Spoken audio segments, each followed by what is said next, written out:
घोड़ा। ये एक किसान की कहानी है जिसके 3 बेटे थे। 2 बेटे मेहनती थे और उन्हें खेती करना पसंद था। लेकिन सबसे छोटा बेटा एक स्वप्नद्रष्टा था जिसे खेतों में जानवरों, हवा में पक्षियों और प्रकृति के सभी चमत्कारों को देखना पसंद था। हालांकि उसने कभी भी खेत के काम में अपना उचित योगदान नहीं दिया, फिर भी वास्तव में किसी ने शिकायत नहीं की क्योंकि वह बहुत ही अच्छे स्वभाव का लड़का था। लेकिन एक दिन उसके बड़े भाई ने उसे आलसी आइडलर नाम दिया और ये नाम सालों तक उसके साथ जुड़ा रहा। वो दिन आया जब पिता ने अपने बेटों से कहा कि धान के खेतों में रोपाई का समय आ गया है। दोनों बड़े भाइयों ने अपनी सामान्य ऊर्जा के साथ काम शुरू कर दिया, लेकिन आलसी ने अपना अधिकांश समय पास के पेड़ पर गिलहरियों के परिवार की हरकतों को देखने में बिताया। सूरज ढलने तक काम पूरा हो गया और तीनों भाई थके हुए लेकिन खुश होकर घर लौट आए। अगली सुबह जब बेटे नाश्ता कर रहे थे, पिता बड़बड़ाते हुए कमरे में आए कि किसी जंगली जानवर ने खेतों में से एक में पौधों को रौंद दिया है और नए पौधे लगाने में अब कीमती घंटे खर्च करने होंगे। दोनों बड़े भाइयों ने हमेशा की तरह अच्छे मूड में काम शुरू किया और जल्द ही नुकसान की भरपाई कर दी। लेकिन उस रात फिर किसी रहस्यमयी जानवर ने कई पौधों को जमीन में रौंद दिया। पिता ने कहा कि वे हर दिन पौधे नहीं लगा सकते, इसलिए भाइयों को बारी बारी से रात में खेतों की पहरेदारी करनी होगी और उन जानवरों को पकड़ना होगा जो यह सब नुकसान कर रहे थे। पहली रात बड़े भाई ने इस हमलावर जानवर पर नजर रखने के लिए सहमति व्यक्त की और हालांकि उसने जागते रहने की पूरी कोशिश की, लेकिन रात में उसकी आंख लग गई। जब वो जागा तो भोर हो चुकी थी और ये देखकर वो डर गया कि धान के एक खेत में उस बिन बुलाए मेहमान ने फिर से पौधों को जमीन में रौंद दिया था। अगली रात आलसी ने खुद पहरेदार बनने की इच्छा जताई। जब वो धान के खेतों में पहुंचा तो चांद निकल चुका था और खेत एक रुपहली रोशनी में नहाए हुए थे। एक पेड़ के नीचे आराम से बैठकर आलसी ने सोचा कि तारों के नीचे सोना अच्छा रहेगा, लेकिन किसी तरह वो आराम महसूस नहीं कर पा रहा था, इसलिए उसने आसमान में कितने तारे गिन सकता है ये देखकर खुद को संतोष दिया। सुबह के शुरुआती घंटों में वो एक बड़े सफ़ेद घोड़े को धान के खेतों में से एक में गंभीरता से चलते हुए देखकर चौंक गया। अपने पैरों पर कूदते हुए आलसी घोड़े के पीछे भागा और चिल्लाया, ए दुष्ट, रुक, तुझे अभी पकड़ता हूँ। लेकिन घोड़े का रुकने का कोई इरादा नहीं था और जैसे ही आलसी उसके पास पहुंचा वो एक पक्षी की तरह हवा में ऊपर उठ गया। आलसी ने एक बड़ी छलांग लगाई और घोड़े की पूंछ को कसकर पकड़ने में कामयाब रहा। इससे घोड़े को कोई परेशानी नहीं हुई, जो और ऊपर उठता गया और पहाड़ियों और जंगलों के ऊपर से उड़ता हुआ एक विशाल घाटी में पहुंचा जो आलसी द्वारा देखी गई किसी भी चीज से कहीं अधिक सुंदर थी। घोड़ा एक झरने के पास उतरा और आलसी की ओर देखने के लिए अपना सिर घुमाते हुए कहा, मेरी पूंछ छोड़ दो और मैं वादा करता हूं कि मैं तुम्हारे धान के खेतों को फिर से नहीं रौंदूंगा। मैं तब तक नहीं छोड़ूंगा जब तक तुम अपने द्वारा किए गए सारे नुकसान की भरपाई नहीं कर देते, आलसी ने तमतमाते हुए जवाब दिया। घोड़े ने सिर हिलाया। आज से 1 महीने बाद मैं तुम्हें अपना एक बछड़ा लाकर दूंगा। क्या तुम इससे खुश होगे? सौदा पक्का रहा, आलसी ने जवाब दिया, जो हमेशा से अपना खुद का घोड़ा चाहता था।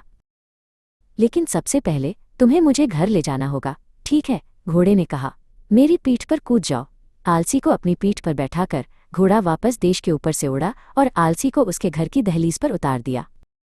आलसी ने अपने पिता या भाइयों से जादुई घोड़े के बारे में एक शब्द भी नहीं कहा, लेकिन उस दिन से वो सुबह जल्दी उठकर जंगल में लकड़ी काटता था, जिसका उपयोग उसने अस्तबल बनाने के लिए किया, जिससे उसका परिवार बहुत हैरान था। अपने वचन के पक्के उस जादुई घोड़े ने 1 महीने के अंत में एक छोटे घोड़े के साथ दर्शन दिए। आलसी निश्चित रूप से उत्साहित था क्योंकि उपहार में मिला घोड़ा एक शानदार जानवर था, सुनहरे रंग का, जिसकी पीठ पर 2 अजीब कुबड़ थे जो एक प्राकृतिक काठी का काम करते थे। जब पिता और भाइयों ने आलसी का अद्भुत घोड़ा देखा तो उनकी आंखें आश्चर्य से फटी की फटी रह गईं। वो घोड़ा बहुत कीमती है, बड़े भाई ने कहा। अगर हम इसे राजा को बेच दें तो वो हमें इतना सोना देगा कि हम आराम से रह सकें। चलो घोड़ा राजा को बेच देते हैं, आलसी ने कहा। फिर हमें भविष्य में कभी कड़ी मेहनत नहीं करनी पड़ेगी। जब राजा को घोड़ा दिखाया गया तो वो भी खुशी से झूम उठा और जानवर के लिए कोई भी कीमत देने को तैयार हो गया। लेकिन राजा के घोड़ों के रखवाले ने घोड़े को संदेह से देखा। महाराज, उसने कहा, मैं ऐसे घोड़े की देखभाल के बारे में कुछ नहीं जानता। इस व्यक्ति को आलसी की ओर इशारा करते हुए उसने कहा, यहीं रहने दें और घोड़े की जिम्मेदारी संभालने दें। आलसी, जिसे घोड़े से बहुत लगाव था, तुरंत सहमत हो गया और उसके भाई राजा द्वारा दिए गए धन के साथ खुशी खुशी और संतुष्ट होकर घर लौट गए।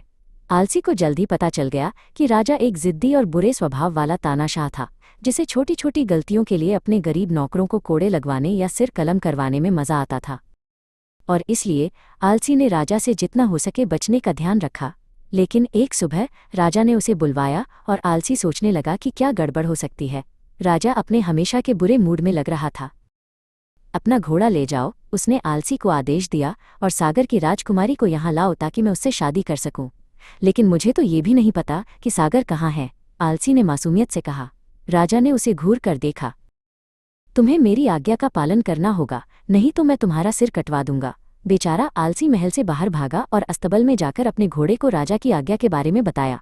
घोड़े ने अपना सिर हिलाया और कहा, चिंता मत करो, मैं तुम्हें सागर ले चलूंगा, लेकिन पहले राजकुमारी को यहाँ लुभाने के लिए राजा को तुम्हें कुछ महंगे उपहार देने होंगे। जैसे ही आलसी बड़बड़ाते हुए राजा से गहनों का एक डिब्बा लेने में कामयाब हुआ, वो अपने घोड़े पर सवार हो गया और जल्द ही इस अज्ञात सागर राज्य की ओर देश के ऊपर ऊंचाई पर उड़ रहा था। करीब 2 दिन की यात्रा के बाद घोड़ा एक छोटी जंगली पहाड़ी के पास उतरा। गहनों के डिब्बे को जमीन पर रखो और पास में ही इंतजार करो, घोड़े ने कहा। मैं राजकुमारी को ले आऊंगा। कुछ ही देर बाद घोड़ा राजकुमारी को अपनी पीठ पर लेकर लौटा, और जैसे ही उसने गहनों का डिब्बा देखा, वो घोड़े से कूद गई और डिब्बा उठा लिया। आलसी ने स्पष्टीकरण में कोई समय बर्बाद न करने का फैसला किया, इसलिए उसने राजकुमारी को अपनी बाहों में उठाया और अपने घोड़े पर सवार हो गया। लेकिन वापसी की यात्रा पर उसने राजकुमारी को पूरी कहानी बताई। जब वे राजा के महल में पहुंचे तो राजा ये देखकर बहुत खुश हुआ कि राजकुमारी अफवाहों से कहीं अधिक सुंदर थी, और उसने उससे शादी करने के लिए कहा। राजकुमारी ने उसे संदेह और अविश्वास के साथ देखा। मैं आपसे शादी करूंगी इस शर्त पर कि जो युवक मुझे यहाँ लाया है वह कल सुबह उबलते हुए दूध में स्नान करे। राजा, जो राजकुमारी से शादी करने के लिए खुशी खुशी अपने पूरे दरबार को तेल में उबाल देता, ने कहा कि ये खुशी की बात होगी। आलसी राजकुमारी की इस मांग पर हक्का बक्का रह गया, लेकिन उसके घोड़े ने उसकी पीठ पर हल्का धक्का दिया और फुसफुसाया, चिंता मत करो, सब ठीक हो जाएगा। अगली सुबह आंगन में दूध से भरी एक विशाल कड़ाही थी, जिसके नीचे भीषण आग जल रही थी। कड़ाही के पास आलसी का घोड़ा खड़ा था, जो दूध को ज्यादा गर्म होने से रोकने के लिए कड़ाही में फूंक मार रहा था। आलसी कड़ाही के पास गया और दूध में अपनी उंगली डुबोते हुए चिल्लाया, ये पर्याप्त गर्म नहीं है, आग में और लकड़ियां डालो। आसपास खड़े लोग आज्ञा का पालन करने के लिए दौड़े और आलसी मुस्कुराते हुए कड़ाही में चढ़ गया, और चूंकि दूध केवल गुनगुना था, उसने अपने स्नान का आनंद लिया। इसके बाद राजा ने राजकुमारी से शादी की तारीख तय करने को कहा। अरे नहीं, राजकुमारी ने शांति से कहा, इससे पहले कि हम शादी करें, आपको भी ठीक उसी तरह उबलते हुए दूध में नहाना होगा जैसे उस युवक ने किया था। क्या मैं? राजा ने डर से लगभग बेजुबान होकर चिल्लाया। राजकुमारी ने आह भरी, निश्चित रूप से आप डर तो नहीं रहे हैं। जिद्दी राजा, जो राजकुमारी से शादी करने के लिए दृढ़ संकल्पित था, को सहमत होना पड़ा, और उसने दुखी आवाज में आदेश दिया कि सुबह दूध की कड़ाही तैयार की जाए। अगली सुबह भोर में कड़ाही उबल रही थी और दूध को ठंडा रखने के लिए वहां कोई घोड़ा फूंक नहीं मार रहा था। राजा हिचकिचाते कदमों के साथ कड़ाही के पास पहुंचा और दूध में अपनी उंगली डुबोई, और एक ऐसी चीख के साथ जो मीलों तक सुनी जा सकती थी, हवा में 1 फुट ऊपर उछल गया। निश्चित रूप से महाराज, राजकुमारी ने रूखेपन से कहा। आप वो करने से तो नहीं डर रहे जो उस युवक ने किया? राजकुमारी के ताने से पागल होकर राजा कड़ाही में कूद गया, और इस तरह उबलते हुए दूध में राजा का अंत हो गया। बाद में राजकुमारी ने आलसी से शादी कर ली, और वो राजकुमार आलसी के रूप में जाने में काफी खुश था।